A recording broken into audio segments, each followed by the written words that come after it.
کھا کے یقین دلائیں گے کہ ہم. اور دیکھیں آگے قرآن نے شیطان کے بارے میں یہ کہا ہے وقاسمہما، اس نے قسم بھی کھائی، اور آگے کیا کہا انی لکم لمن الناصحین، وہ کہنے لگا جی میں تمہارا خیر خواہ ہوں.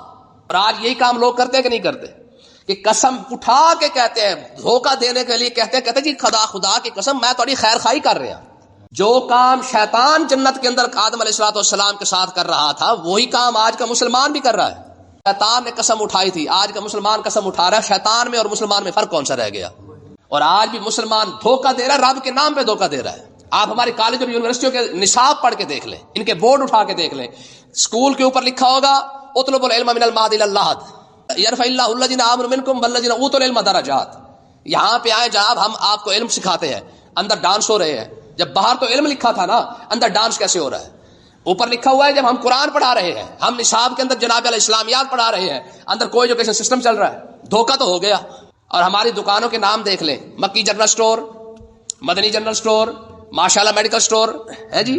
اور اوپر تم نے مکی مدنی لکھا ہوا ہے، اندر تم بیٹھ کے بےمانی بھی تو ساتھ کر رہے ہو. دھوکہ تو تم نے دین کے نام پہ دیا نا.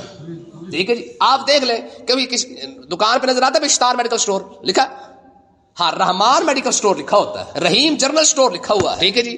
القدوس فیکٹری کا نام ہوگا، المالک الرحمان الرحیم المالک القدوس جبار قہار، یہ سارے رب کے ناموں کے ساتھ ہمارے دکانداروں نے، ہماری فیکٹریوں کے، ہمارے گھروں کے سارے جناب اللہ کے نام پر ہوتے ہیں. اوپر نام مکی مدنی لکھا ہوا ہے، رحمان رحیم لکھا ہوا ہے، اندر بیٹھ کے دھوکہ دے رہا ہے. تو شیطان نے بھی تو یہی کام ہی تو کیا ہے. ٹھیک ہے. تو کہنے کا مقصد یہ ہے کہ آپ اندازہ کریں جو کام کل شیطان کر رہا تھا دین کے نام پہ، رب کے نام پہ، اس نے آدم علیہ السلام کو دھوکہ دینے کی کوشش کی. اور آج تو اللہ اور اللہ کے رسول کا نام لے کر جو ہے وہ تو اندر ملاوٹ بھی کر رہا ہے، کرپشن بھی کر رہا ہے، بےایمانی بھی کر رہا ہے، سارا کچھ کر رہا ہے. بات سمجھ آئی کہ نہیں آئی؟